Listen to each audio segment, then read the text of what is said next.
오늘은 히브리서 11장 33절에서 40절 말씀 중심해서 세상이 감당하지 못할 사람이라는 제목으로 말씀을 전하고자 합니다. 제가 이 본문 말씀을 여러 번을 전하지만 저 역시도 이 말씀을 읽을 때마다 마음에 뜨거워지는 것을 느끼게 되었습니다. 히브리서 11장은 기라성 같은 신앙의 영웅들이 여기 등장하고 있습니다. 그래서 믿음의 전당이다. 뭐 야구 같은 거 뭐 여러 가지 있으면 그거는 또 명예의 전당이다. 그래가지고 막 이렇게 기록을 해 두는 경우들이 있는데 우리 히브리서 11장은 기라성 같은 믿음의 영웅들의 그 전당이다. 여기에 바로 우리의 마음, 우리의 이름들도 천국에 기록될 수 있기를 간절히 축원합니다.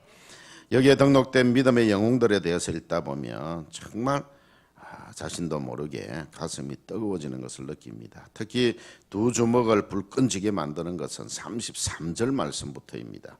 여기에 기록된 인물들은 무명의 성도들입니다. 앞에는요, 뭐 아브라함이나 모세나 이렇게 이름이 다 기록되어 있지만 이 뒤로는요, 무명의 성도들이 어떻게 살았는가, 어떤 믿음의 삶을 살았는가.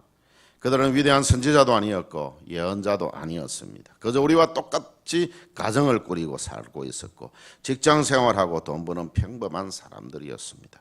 그러나 그들이 믿음 하나로 만들어내는 사건들은 엄청났습니다.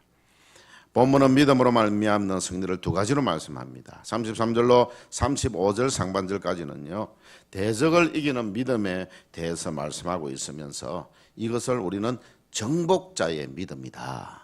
그렇게 부릅니다. 그리고 35절부터 35절 하반절부터 마지막 절까지는요, 고난을 이기는 믿음에 대해서 기록을 하고 있는데 이것을 우리는 순교자의 믿음이다. 그렇게 말합니다.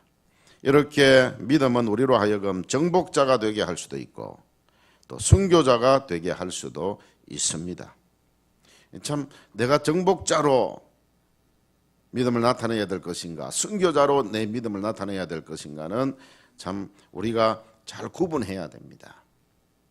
예를 든다면 예수 믿지 못하도록 총칼을 들고 쳐들어올 때 그 총칼을 꺾어버릴 정복자의 믿음을 구해야 할 때도 있습니다. 그럴 때도 있어요. 아니면 그 총칼을 피할 수 없을 때 그 총칼을 맞으면서 믿음을 포기하지 않는 순교자의 믿음을 구해야 할 때도 있다는 것입니다. 이건 간단한 문제는 아닙니다. 신학자 틸리는 그래서 이렇게 기도했습니다. 제가 환경을 변화시킬 수 있는 믿음을 주십시오. 환경을 변화시킬 수 있는 믿음을 주십시오. 그러나 이 환경이 변화되지 않을 것이라면 그것을 받아들일 수 있는 평온함도 제게 주십시오. 말하자면 내가 순교하지 아니하고 이곳에서 정복해 나가는 그런 믿음이 필요하다면 정복자의 믿음을 달라. 감옥에 갇혀 있지만 사도 바울이 거기에서 승리하지 않았습니까? 예, 그렇다든지 아니면은 어쩔 수 없이 받아들여야 되는 그런 상황에서 우리 일제시대 때의 그 감옥 속에서 그냥 영의 몸으로 그곳에서 죽어가야만 했던 순교자의 그 우리의 선배들, 그분들은 그것을 평온한 가운데 받아들였습니다. 이렇게 우리는 두 가지를 구분할 수 있는 지혜가 필요합니다. 하나냐와 미사엘과 아사랴, 그 블레셋 이름으로 하면은 사드락과 메삭과 아벳느고, 이 세 사람의 자세가 이걸 구분할 수 있는 또 힌트가 될 수도 있습니다.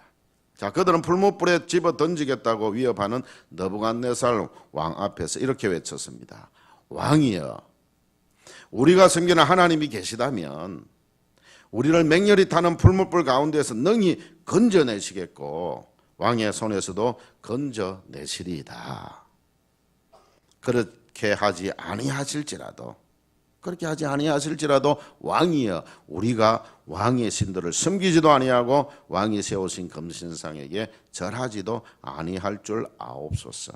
그리고 그들은 풀무불로 던져졌습니다. 그들은 순교자의 믿음을 가지고 그것을 받아들였지요. 그리고 풀무불에 들어갔습니다. 그런데 그곳에서 하나님이 함께 하셔서 결국은 머리카락 하나 상하지 아니하고 또 정복자의 믿음을 또 가지고 있었기 때문에 하나님께서 거기 승리자로 또 나오게 해 주셨습니다. 그렇게 아니하실지라도 이 말은 우리에게 순교자의 믿음이 앞서야 함을 가르쳐 줍니다. 우리가 순교자의 믿음을 가지고 살아가면 하나님께서 우리에게 승리자의 삶을 살아갈 수 있도록 해 주신다는 것입니다. 이 땅에서도 다시 살아나서 승리자의 삶을 살 수도 있고 아니면은 완전한 승리자로 우리는 어디에 가게 되어집니까? 천국에 가게 되어지는 겁니다. 그것이 최후의 승리자입니다. 여러분들 어떤 자가 최후의 승리자라 했습니까? 최후의 웃는 자가 최후의 승리자라 했습니다. 자, 천국 가는 사람이 웃겠어요? 지옥 가는 사람이 웃겠어요? 천국 가는 사람이 죄송합니다. 천국 가는 사람이 웃지요. 그러니까 우리가 천국 갈 우리들 최후의 승리자들이란 말이에요.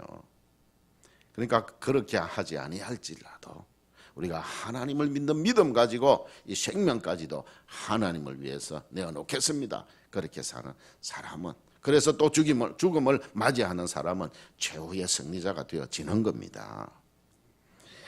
우상에게 절하라는 요구 앞에서는 순교자의 믿음이 우선되어져야 된다 하는 것입니다. 절하지 말고 35절 하반절부터는 이 순교자의 믿음으로 고난의 길을 갔던 선배들에 대한 생생한 증언이 실려 있습니다. 여기 보면은 심한 고문을 받되라고 했습니다. 심한 고문을 받았다. 여러분들 이 심한 고문은요, 이 툼파노의 형벌이라는 형벌이에요. 이게 뭐냐면은 어깨부터 다리까지 반으로 쭉 잘라가지고요, 가슴을 이 북치듯이 둥둥 치면서 이 사람을 죽이는 형벌이 바로 그런 형벌입니다. 우리의 선배들이, 우리의 선진들이, 믿음의 선진들이 그런 형벌을 심한 고문을 받고 죽어가면서도 그들의 마음은 평온했습니다. 평온했어요. 36절에 보면 희롱과 채찍질과 결박과 옥에 갇히는 시련이라고 했는데 이것 바라보면 누가 생각납니까? 희롱과 채찍질과 결박과 옥에 갇히는 시련. 바울이 생각이 나지요.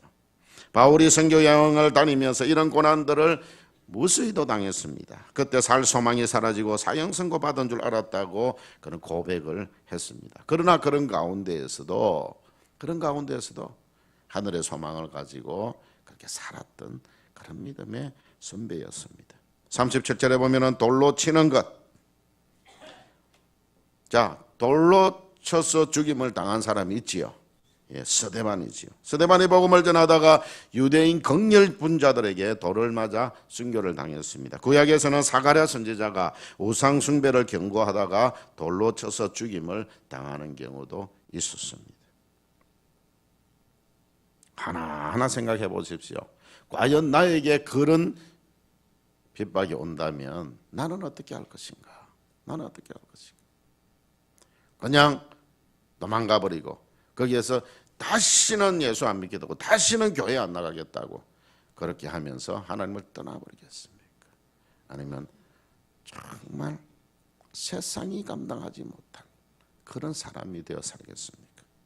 37절에 보면 톱으로 켜는 것이라고 했습니다. 역사에 의하면 이사야 선지자가 므낫세 왕에게 톱으로 켜서 죽임을 당했다. 기독교의 역사에는 그렇게 기록이 되었습니다. 37절을 보면 시험과 칼로 죽임을 당하고 양과 염소의 가죽을 입고 유리하여 궁핍과 환난과 학대를 받았다 그랬습니다. 믿음을 지키기 위해서 이 땅에서 이루 말할 수 없는 핍박과 어려움을 당했다는 것입니다. 그런데 35절에서 보십시오. 이들은 더 좋은 부활을 얻고자 하여 순교자의 길을 갔다라고 기록을 하고 있습니다. 여러분들, 현재의 고난은 장차 우리에게 나타날 영광과 좋게 비교할 수 없도다. 그렇기 때문에 그 길을 선택할 수 있었던 것입니다. 하늘의 영광을 바라보면서 지금의 고난, 내가 고난 많이 당하면 많이 당할수록 하늘의 영광은 하나님께서 나에게 주실 영광의 면류관은 더 클 것이다. 그래서 오히려 하나님 이 자리를 내가 벗어나지 아니하고 끝까지 믿음 지키겠습니다 하고 믿음을 지킨 것입니다. 사람에게 받는 영광은 하나님께 받는 영광과는 좋게 비교할 수 없기 때문에 망설이지 않고 그 길을 갈 수 있었던 것입니다. 38절에서 그들을 한마디로 표현하기를 괄호 안에 뭐라고 했습니까? 세상이 감당하지 못하니라. 세상이 감당하지 못할 사람들이라고 기록을 하고 있습니다. 쉽게 말하자면 못 말리는 사람이라는 것이지요. 아무리 회유를 해도 통하지 않습니다. 아무리 위협하고 협박하고 고문하고 매질을 해도 그것이 통하지 않았습니다. 그러니 도대체 어떻게 해볼 도리가 없는 사람들이라는 말입니다. 우리요, 세상에 뭐 하나 가지고 내 자존심 하나 가지고요, 저 사람은 저 못 말리는 사람이다 그런 말이 아니라 우리가 믿음을 지키기 위해서, 신앙을 지키기 위해서는 우리가 모든 것을 다 견뎌낼 수 있는 그런 정말 세상이 감당할 수 없는 사람, 세상이 정말 못 말리는 그런 신앙인이 될 수 있기를 축원합니다. 세상이 감당할 수 없다는 말의 원어에서는 세상을 아무 가치 없게 여긴다는 뜻이 그 속에 담겨져 있습니다. 세상의 것을 너무 가치 있게 여기는 사람들은요, 이런 시련을, 이런 순교자의 길을 갈 수가 없습니다. 세상에 미련을 둔 사람들은 광야와 산중과 아멸과 토굴에 유리하면서 믿음을 지킬 수 있겠습니까? 지킬 수가 없습니다. 그런 것이 조금만 더 지속이 되어지면은 그저 세상을 향해서 떠나버립니다. 여러분들 지금 여기 앉아 계셔서 여러분들이 지금은 평안해서 그렇지, 여러분들 이런 지금 여기에 있는 시련들 가만보세요. 심한 고문과 툼파노의 형벌을 받는다든지, 희롱과 채찍질과 결박하게 갇히는 것, 돌로 치는 것, 톱으로 캐는 것, 시험 칼로 죽임을 당하고 양과 염소의 가죽을 유리하여 궁핍과 환난과 학대를 받는 것, 이런 것들 여러분들이 당한다면 얼마나 견딜 수 있겠습니까? 얼마나 여러분들 지금이라도 여러분들 내가 이런 때에 내가 믿음을 지켜주시는 사람이 되게 해달라고 하나님 앞에 여러분들 기도하시기를 바랍니다. 네, 하셔야 돼요. 지금부터 준비해도 이런 일을 당했을 때에 우리가 어떻게 될지 모르는데 그냥 마음 놓고 있어서는 안 된다는 말입니다. 세상을 아무 가치 없이 여기는 사람들은 아무리 유리방황해도 마음이 약해지지 않습니다. 세상을 가치 없게 여긴다 해가지고 다 버리라는 말이 아닙니다.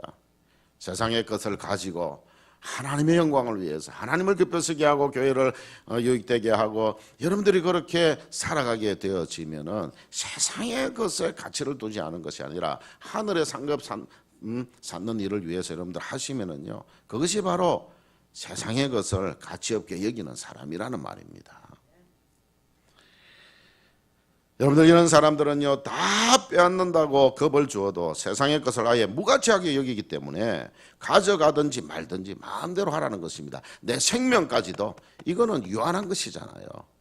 그러다가 우리는 영원한 세계 천국에 가게 되어질 것인데, 이 땅에 살아오면서 이슬같이 사라지는 인생, 화살같이 빨리 가는 인생, 그거 살다가 이 세상에 영원히 살아온 사람들이 누가 있습니까? 없잖아요. 우리도 마찬가지입니다. 한번 죽는 것은 정한 것입니다. 다 그렇게 이 세상을 떠나게 되어질 거예요. 내 생명 가져가든지 말든지 마음대로 해라. 그러나 내 믿음은 뺏어가지 못한다. 그런 배짱 있는 세상이 감당하지 못할 사람들이 되시기를 축원합니다.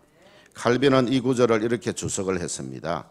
아무리 세상이 하나님의 백성들을 어리석은 자로 여기고 배척할지라도 하나님의 축복은 하나님의 사람들을, 하나님의 백성들을 통해서 세상에 임한다. 하나님의 축복은 누구를 통해서요? 누구를 통해서요? 하나님의 백성들을 통해서 세상에 임한다. 따라서 세상이 하나님의 백성들을 수용할 수 없다는 사실 그 자체가 이미 세상에게는 충분한 형벌인 것이다 라고 했습니다. 이런 배짱을 가지시길 바랍니다. 그래, 핍박하려면 해봐라. 배척하려면 배척해봐라.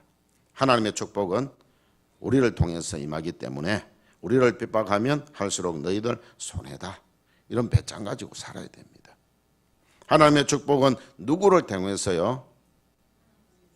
하나님의 백성들을 통해서, 그 다음에 또 좀 더 좁히면 우리들을 통해서, 좀 더 좁히면은요, 나를 통해서. 그런 배짱을 가지고 너희 나를 뭐 핍박하고 해봐. 너희들 복 받을 수 있는가? 하나님의 복은 우리를 통해서 받게 되어져 있는 거야. 나를 통해서. 하나님 나를 통해서. 그렇게 살면 정말 못 말리는 사람들 아닙니까? 여러분들이 이런 사람들이 되시기를 축원합니다. 그래서 이렇게 한번 외쳐봅시다. 하나님의 축복은 나를 통해서 임한다. 그리고 여러분들을 통해서요, 세상에 전달되는 거예요. 여러분들 통하지 않고서는 안 돼요. 그 사람들이 뭐 가지고 있는 거예요, 그거 하나님의 복 아닙니다. 하나님의 복은 여러분들을 통해서 흘러가게 되어서 있는 거예요.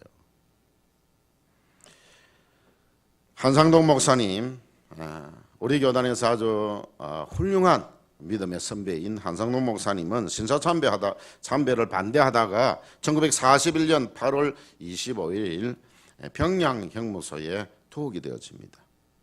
3일째 되던 날 온몸에 미열이 나기를 시작했습니다.